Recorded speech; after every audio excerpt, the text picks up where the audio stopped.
Hi there and welcome. In this quick walkthrough, we'll show you how to use your Monday.com Kanban board so you can easily stay on top of your projects and communicate with your account manager. To create a new task, just fill out the Create a New Task form. Here, you'll provide important details depending on the project type, whether it's a graphic, video, or funnel website task. Once submitted, your task card will automatically appear under the To-Do column.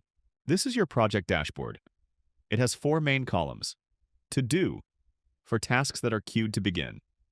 Processing, for tasks currently being worked on. For Review, for completed drafts that are ready for your feedback.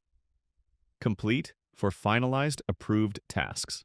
Your account manager will move each task card across these columns based on its current status. Each task card has a comment section, which we'll use for all communication.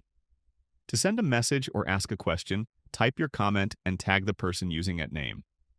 This makes sure the right person is notified. As your project progresses, the account manager will move your task through the appropriate columns, from To Do to Processing, to For Review, and finally to Complete.